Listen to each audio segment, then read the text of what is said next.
দেশের স্বাধীনতার পরপরই আমরা যখন প্রফেশনে আসি এসেই দেখলাম যে সবার কার কেউ বক্তৃতা করলে কেউ লিখলে কোথাও হলেই চাকরি চলে যাচ্ছে, পত্রিকা বন্ধ হচ্ছে।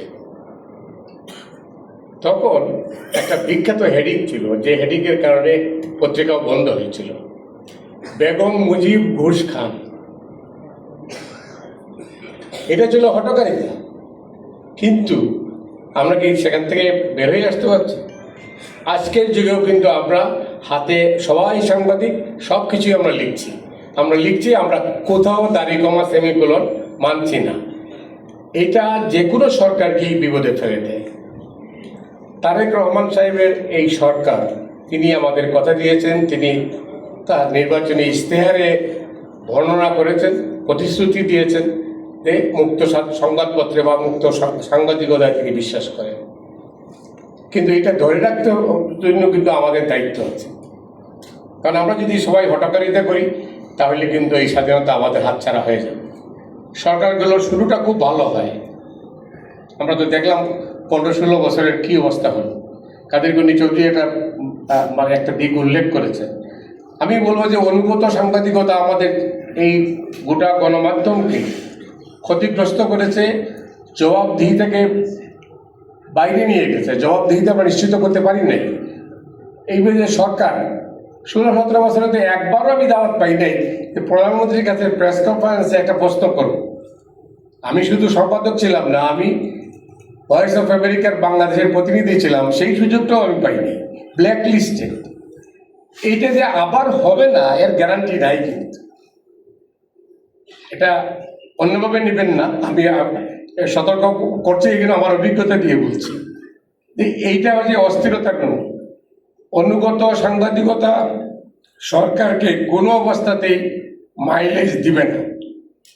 তারা এখন যেভাবে স্বাধীনতা নিশ্চিত করেছেন তা যদি অব্যাহত থাকে তাহলে বাংলাদেশ অনেক দূর এগিয়ে যাবে।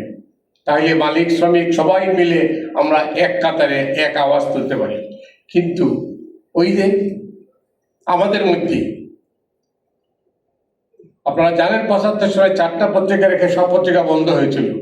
দুর্ভাগ্য কি জানেন, যে কমিটি এই সুপারিশ করেছিল এর মধ্যে 3 জন সিনিয়র সম্পাদক ছিলেন বা সাংবাদিক ছিলেন, তাদের পরামর্শেই কিন্তু এটা হয়েছিল।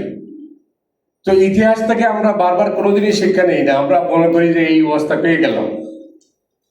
আজকের এই গণমাধ্যম মুক্ত গণমাধ্যম দিবসে আমাদের প্রত্যাশা কি? আমরা কি একদিনের মুক্ত গণমাধ্যম স্বাধীনতা চাই, নাকি একদিনের গণতন্ত্র চাই? ভোট হয়ে গেল পরের দিনে আমরা নিই।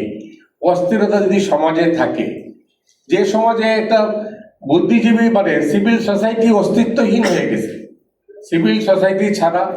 আর গতকাল এক অনুষ্ঠানে মন্ত্রী উপস্থিত ছিলেন, আমি আবারও বলছি, রাজনীতি ঠিক না হলে সাংবাদিকতাও ঠিক হবে না। রাজনীতি তো ঠিক নেই, রাজনীতি তো একটা দেশটা দুভাগে বিভক্ত হয়ে আছে। এই বিভক্ত সমাজে কোন অবস্থাতেই গণমাধ্যমের স্বাধীনতা নিশ্চিত করা সম্ভব না। টেলিভিশন টকশোতে আমি 21 বছর যাবত একটা টকশো অনুষ্ঠান উপস্থাপনা করি। আমি হরেক রকমের অভিজ্ঞতা আমার। আমি শুধু এক লাইনে বলবো, কাকে আনতে হবে, কাকে বিদায় দিতে হবে, কে ভালো বলেছে, কে শত্রু, কে আমাদের লোকরা, এগুলো আমার কানে বারবার আসে, কিন্তু আমি কোনোদিনই শুনি নাই।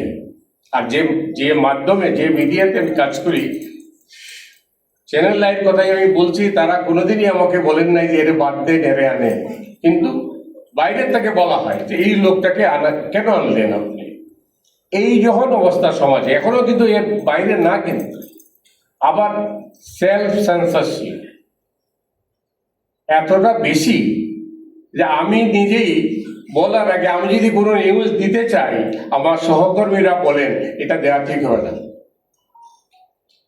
আমার দুটো পরিচয়, আমি আমার মালিক এবং আমার সম্পাদক, কিন্তু আমি মালিকটা বলে যেতে চাই, আমি সম্পাদক হিসাবেই দায়িত্ব নিতে চাই, কিন্তু তারা বলেন যে না, এটা দেওয়া ঠিক হবে না। তার কারণ হলো পারিপার্শ্বিক অবস্থা। এখন সবাই সাংবাদিক, এই সময়ে এই সবাই সাংবাদিকের ক্ষেত্রে যখন আমরা নিউজ দিচ্ছি বা দেব, তখন আমাদের চিন্তা হয় আসলে কি প্রচার হবে আর কি লেখা হবে। কি আপনি বললেন, আপনার মত আমি অত বিশ্বাস করি না, আপনার মতের প্রতি আমার হয়তো শ্রদ্ধা নাই। আমি আমি মনে করি যে আপনি ভুল বলেছেন, এটা ঠিক। কিন্তু আপনি আমার মতের উপরে তো একটা শ্রদ্ধাবোধ থাকবে আপনার। টেলিভিশনের এই 21 টেলিভিশনের চেয়ারম্যান যেটা বলে গেলেন, এটাও দুর্ভাগ্যজনক। একটা বক্তৃতা পয়সা জেলে যেতে হয়েছে।